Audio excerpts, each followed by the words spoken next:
주 음성 외에는 더 기쁨 없도다. 날 사랑하신 주 늘 계시옵소서. 기쁘고 기쁘도다. 항상 기쁘도다. 나 주께 왔사오니 복 주옵소서.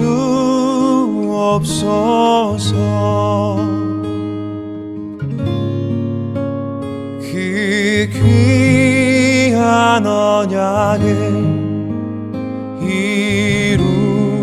이루어 주시고 주 명령 따를 때 늘 계시옵소서.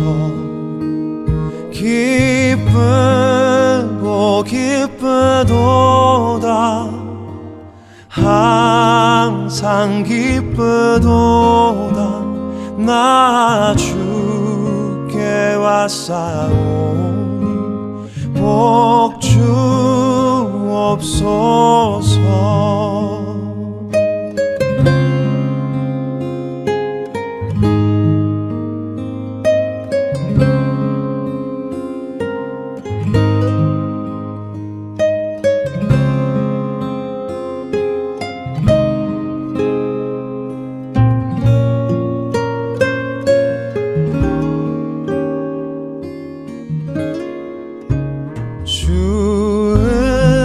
음성 외에는 더 기쁨 없도다.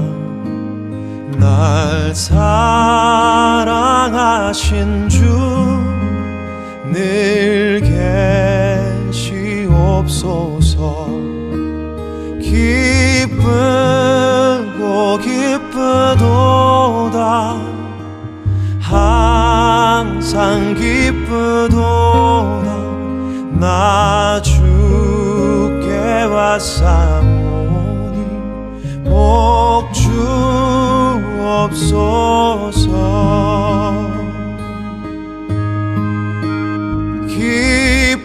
기쁘고 기쁘도다. 항상 기쁘도다. 나 주께 왔사오니 복 주옵소서.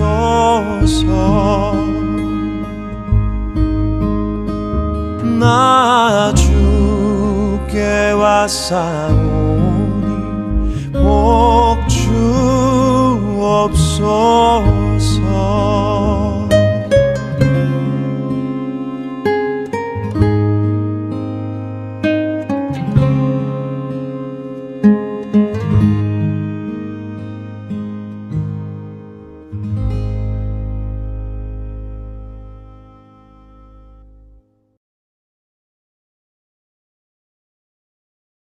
내가 너로 심히 번성하게 하리니 내가 네게서 민족들이 나게 하며 왕들이 네게로부터 나오리라. 내가 내 언약을 나와 너 및 네 대대 후손 사이에 세워서 영원한 언약을 삼고 너와 네 후손의 하나님이 되리라. 내가 너와 네 후손에게 네가 거류하는 이 땅 곧 가나안 온 땅을 주어 영원한 기업이 되게 하고 나는 그들의 하나님이 되리라. 하나님은 아브라함이 하나님을 믿었다는 이 단순한 사실 때문에 엄청난 복을 약속하셨습니다. 오늘 본문 6절입니다. 내가 너로 심히 번성하게 하리니 내가 네게서 민족들이 나게 하며 왕들이 네게로부터 나오리라. 네, 첫째로 하나님은 번성의 복을 약속하셨습니다. 믿음을 가지면 번성하는 복도 받습니다. 창세기 복은 생육하고 번성하여 땅에 충만하라 라는 것이었습니다.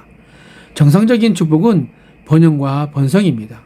고난은 위장된 복입니다. 내게서 민족들이 나게 하며 왕들이 내게로부터 나오리라 라는 말은 모든 민족의 조상이 될 것이라는, 즉 번성의 약속을 설명하는 것입니다. 7절입니다. 내가 내 언약을 나와 너 및 네 대대 후손 사이에 세워서 영원한 언약을 삼고 너와 네 후손의 하나님이 되리라. 둘째로 하나님은 후손이 대대로 복을 받게 하겠다는 약속을 하셨습니다. 하나님의 복과 언약은 아브라함과 하나님의 관계에서만 유효하지 않습니다. 하나님은 아브라함의 후손들이 하나님이 될 것이라고 약속하셨습니다. 여기에서 우리는 하나님의 복은 계승된다라는 사실을 알 수 있습니다. 저주는 3, 4대에서 그치지만 복은 수천 대에 이릅니다. 출애굽기 20장 6절에서 하나님은 나를 사랑하고 내 계명을 지키는 자에게는 1000배까지 은혜를 베푸느니라 라고 말씀하셨습니다. 여러분, 우리는 어떻습니까? 우리가 받은 복이 자녀들에게도 이어지고 있습니까? 어떤 분이 이런 말을 했습니다. 저희 어머니는 나이가 많으십니다. 그리고 평생 불교를 신봉하셨습니다. 그래서 지금 제가 예수님을 믿으시라는 말을 못하겠습니다. 어머니가 얼마나 혼돈스러워 하시겠습니까? 편안하게 잘 살고 계시는데 괜히 심기를 불편하게 해드려서야 되겠습니까? 어머니가 돌아가시고 나서 교회에 나가고 싶습니다. 그래서 저는 조용히 이런 말을 했습니다. 그 말은 어머니를 지옥까지 잘 모셔다 드린 후에 저는 천국으로 가겠습니다 라는 말과 똑같습니다. 선생님이 어머니에게 해드릴 수 있는 가장 최선의 것은 먹을 것, 입을 것보다 어머니의 영혼을 천국으로 인도하는 것입니다. 네, 자녀들에게도 마찬가지입니다. 우리가 자녀들에게 줄 수 있는 가장 최선의 것은 그들을 구원으로 인도하는 것입니다. 우리는 부모님을 떠올릴 때 어떤 믿음을 기억합니까? 그리고 우리의 믿음은 과연 자녀들에게 전달될 만합니까? 하나님은 아브라함의 복이 1000대에 이르도록 이어지리라고 말씀하셨습니다. 이후 아브라함의 믿음은 이삭에게, 이삭의 믿음은 야곱에게 전달되었죠. 우리 자녀들에게 이런 고백이 있어야 되지 않겠습니까?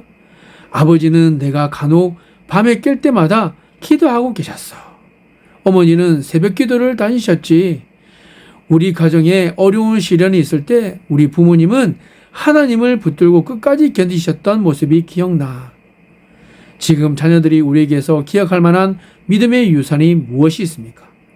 자녀들에게 이어줄 믿음의 유산이 있기를 바랍니다. 자녀들이 부모인 우리를 생각하면서 눈물을 흘리며 자신들의 자녀들에게 이야기해 줄 무엇인가가 있기를 간절히 바랍니다. 믿음은 전승되며 복은 수천대로 이어집니다.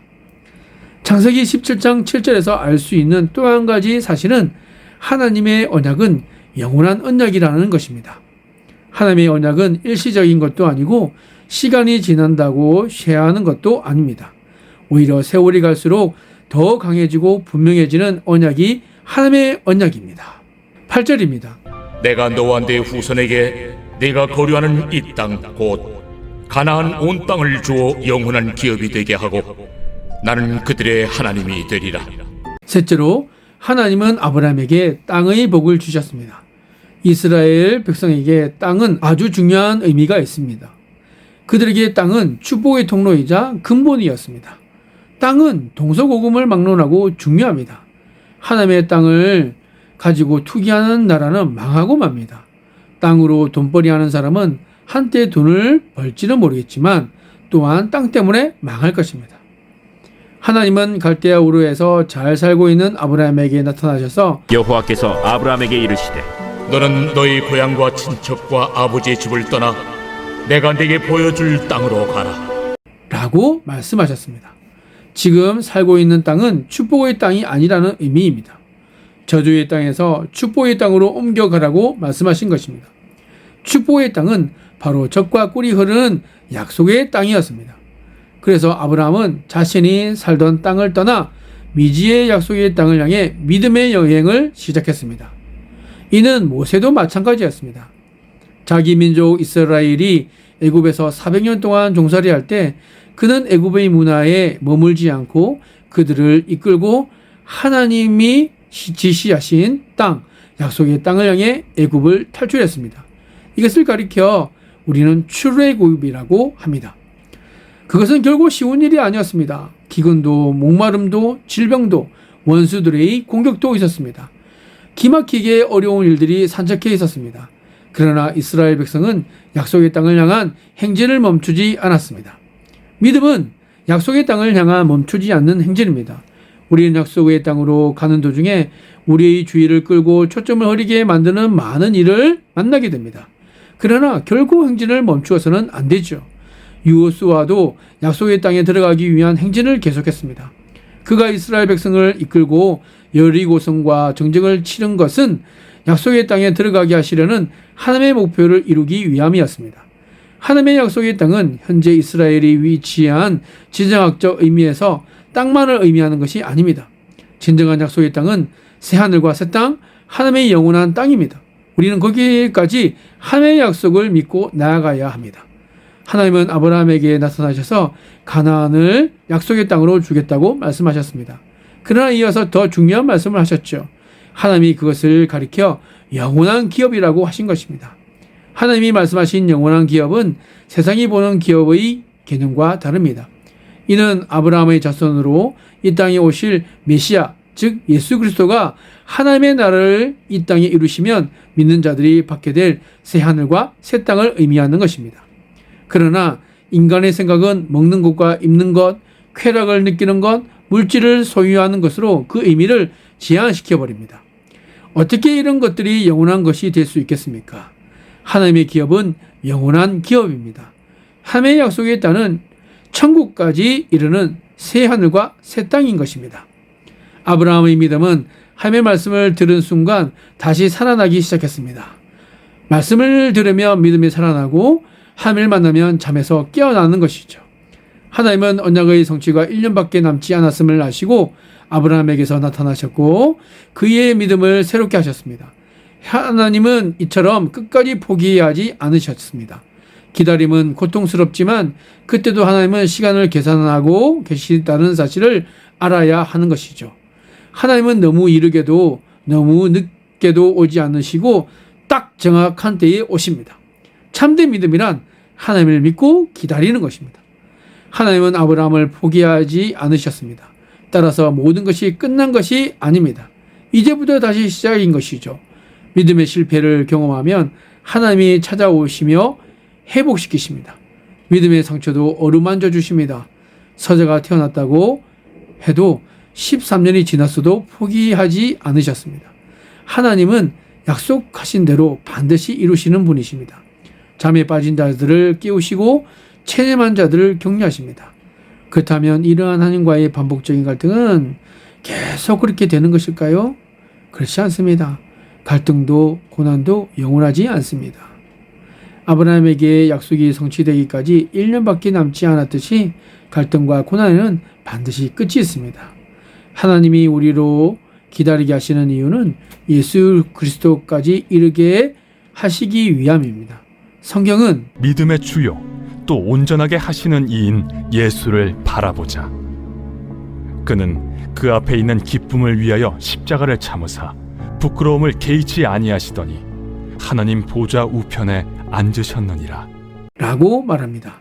히브리서 기자는 예수님을 이렇게 소개합니다. 이는 하나님의 영광의 광채시요 그 본체의 형상이시라. 그의 능력의 말씀으로 만물을 붙드시며 죄를 정결하게 하는 일을 하시고 높은 곳에 계신 지극히 크신 이의 우편에 앉으셨느니라. 그러므로 함께 하늘의 부르심을 받은 거룩한 형제들아, 우리가 믿는 도리의 사도이시며 대제사장이신 예수를 깊이 생각하라. 네, 아브라함의 믿음은 예수 그리스도에게서 해답을 얻게 되며 그의 기다림은 예수 그리스도까지 이어집니다. 하나님이 아브라함에게 주신 복은 모든 복은 예수 그리스도와 연관되어 있으며 그 모든 복이 바로 예수 그리스도에게 와서 완성되는 것입니다. 오늘 이 아브라함의 세 가지 복은 이미 예수 그리스도를 통해서 성취되고 완성된 줄로 믿습니다.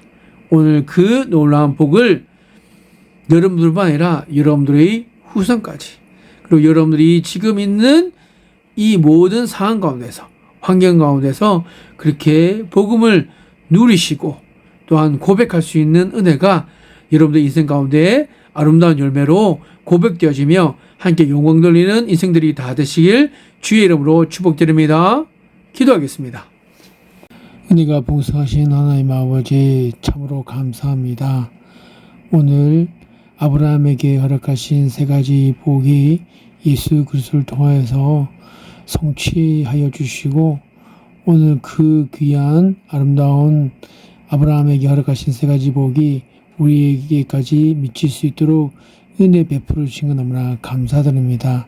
새 하늘과 새 땅을 허락해 주신 하나님의 영원한 기업 천국을 바라보며 오늘 우리 허락하신 삶의 여정을 한 걸음 한 걸음 걸어갈 수 있도록 인도하여 주시옵소서. 하나님, 이번 한 주간은 고난 주간으로 보내고 있습니다. 주님, 고난 주간 동안 주님의 십자가를 생각하며 더욱더 주님께서 기뻐하시는 아름다운 삶으로 나아갈 수 있도록 인도하여 주시옵소서.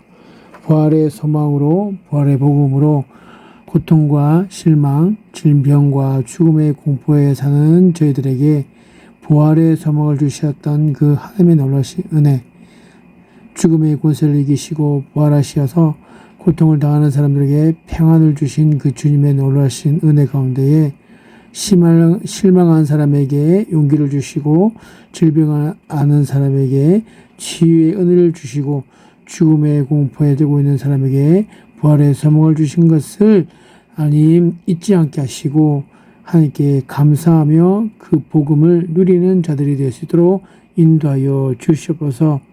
하나님, 특별히 현재의 사건을 능가하여 미래의 영원한 사실로 고유하고 언제나 어디서나 승리하는 신앙생활을 하도록 우리를 인도하시고 역사하여 주시옵소서. 저희에게 부활의 복음으로 사탄을 물리치게 하시고 부활의 신앙으로 승리하는 저희들이 될 수 있도록 인도하여 주시옵소서. 두려움이 앞을 가로막고 절망이 에워싸며 죽음이 우리 곁에 맴돌지라도 뒤로 물러서지 않게 해 주옵시고 담대히 믿음으로 싸워 나아갈 수 있도록 인도하여 주시옵소서. 하나님, 오늘 간절히 기도드리는 것은 그 부활의 신앙으로 하나님께서 주신 그 은혜로 미움이 있는 곳에 사랑이 있게 하여 주시고 오해가 있는 곳에 이의가 있게 하여 주옵시고 싸움이 있는 곳에 평화가 머무는 죽음이 있는 곳에 다시 부활과 소망이 있게 하는 그런 삶으로 나아갈 수 있도록 주여 우리의 삶 가운데 우리 믿음의 가정과 그리고 우리 사업장과 그리고 우리의 일터 가운데에 우리 사는 믿음의 공동체 가운데 그런 놀라운 은혜를 허락하여 주시옵소서. 오늘 이 한 날이 주께서 기뻐하시는 복된 믿음의 걸음을 걸어가기에 부족하도록 성령 충만함으로 역사하시고 인도하여 주시옵소서. 모든 것 주께 맡겨드리며 예수님의 이름으로 기도드리옵나이다. 아멘.